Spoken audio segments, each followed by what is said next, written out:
조국혁신당 비례위원 서왕진입니다. 정성호 법무부 장관님, 질의를 너무 많이 받으셨긴 합니다만 네네. 두 가지 과제를 좀 제안하고 싶어서 대장동 재판 관련해서 질의드리겠습니다. 대장동 사건 항소 포기 이후에 전국의 18명 검사장 등 집단 성명 발표하고 또 여러 가지 검찰총장 대행의 사퇴를 요구하는 등 검난이 확산되고 있습니다. 노만석 검찰총장 대행 사의 표명도 했고요. 그런데 그동안 수사와 기소 독점이라는 막강한 검찰권을 매우 편파적으로 또 선택적으로 휘두르며 사실상 스스로 국민위에 군림한 권력이 된 핵심 책임자들이 갑자기 정의의 투사인 양 행세를 하고 있습니다. 헌법상 공무원의 정치적 중립 의무를 정면으로 훼손하는 행위이고 사실상 검찰 개혁을 흠집내고 보안 수사권이라도 남겨보겠다는 그런 집단 행위라고 보여집니다.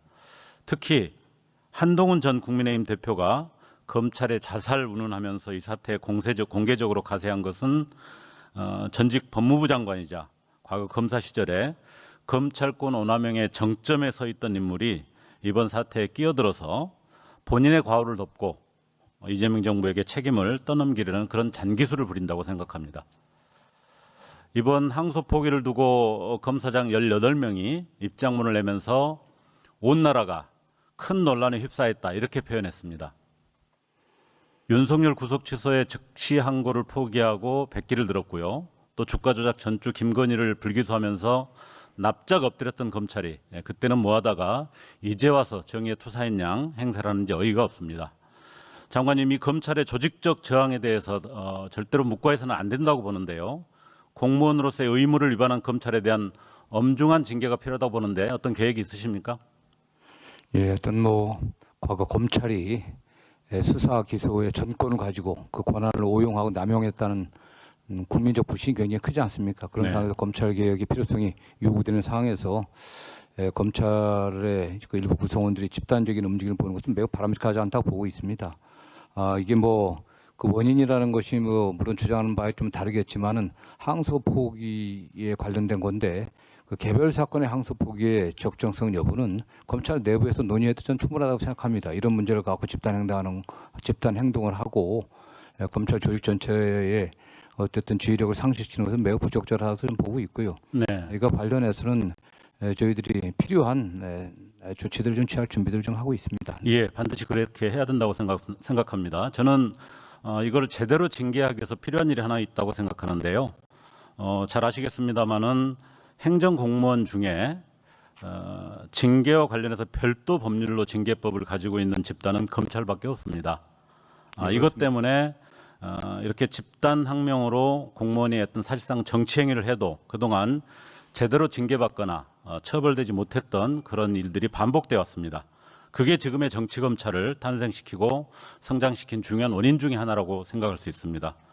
이렇게 검사들만의 특권인 검사 징계법을 반드시 폐지해야 된다고 생각하는데 장관께서는 이 문제에 대해서는 어떤 입장을 가지고 계십니까? 네, 그 검사 징계법을 별도로 준 이유는 사실상 준사법적 기능이라고 해서 물론 수사 기능이 꼭 준사법적 기능이라고 볼 수는 없을 수도 있겠지만 그러한 기능을 하는 검찰에게 고도의 정치적 중립성을 보장하기 위해서 그런 제도를 뒀습니다. 그럼에도 불구하고 집단 행동을 하는 그런 행태들이 여러 차례 좀 반복되어 왔습니다. 그 점에 관련해서는 과연 그런 고도의 정치적 중립성을 전제로 한 신분 보장이 필요한 건지라는 의문이 좀 됩니다. 국회에서 논의가 시작된다고 하면 저희도 적극 참여하겠습니다. 예, 그렇습니다. 애초 취지에도 불구하고 검찰의 제 식구 감싸기, 아주 편의적인 어떤 자기들의 행위를 보장해주는 어떤 악법으로 작용되고 있다는 점에서 이 점에 대해서 분명한 전환이 필요하다고 생각합니다. 두 번째로는 검찰권 오남용 문제에 대한 제대로 된 대응이 필요합니다. 대장동 재판의 본질은 이번 항소 포기 문제가 아니고 대선 후보였던 제1야당의 대표를 정치적으로 제거하기 위해서 검찰 권력을 동원한 대표적인 검찰권 오남용 사례입니다.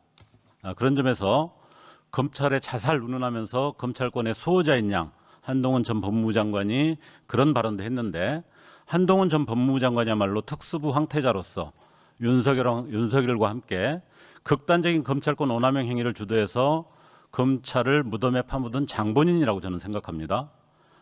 이런 검찰권 오남용으로 인해서 수많은 언론인, 또 노동자, 시민, 공무원, 정치인 피해자들이 여전히 많이 존재합니다. 이분들이 아직도 그 재판과 기소 때문에 고통을 받고 있습니다. 이에 대해서 진상 조사를 제대로 하고 또 피해 회복도 해야 된다고 생각하는데 저희 조국혁신당은 이미 검찰권 오남용 진상조사 및 피해 회복 특별법을 발의한 바가 있습니다.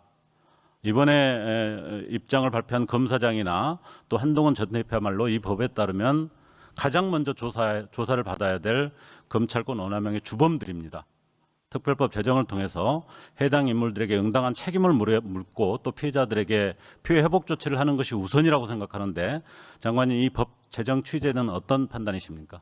예, 기본적으로 검찰이 그 막강한 권한을 기반으로 해갖고 권한을 남용하거나 우용해갖고 부당한 수사를 통해 갖고 부당한 기소를 한 그런 사례들이 좀 있다고 생각합니다. 그 점에 관련해서 피해를 본 분들이 많은 말씀들을 하시는데 이걸 어떻게 저희 회복할지는 국회 논의된다고 하면 저희들이 적극 참여하도록 하겠습니다. 예, 이번 사태는 단순한 항소 포기 논란이 아니고 사실상 검찰 개혁을 방해하고 다시 정치 검찰의 어떤 권력으로 지위를 회복하는 것을 꿈꾸고 있는 그들의 준동이라고 생각합니다. 이 검찰권 오남용의 주범들이 검찰의 명예를 앞세워서 조직적 반발을 일으키는 게 더 이상 용납할 수 없는 수준이다 생각하기 때문에 법무부는 더 이상 침묵해서는 안 되고 여기에 대한 명확한 입장 또 명확한 대응 이 부분을 국민 앞에 제시를 해주시기를 부탁드리겠습니다. 예, 알겠습니다. 네.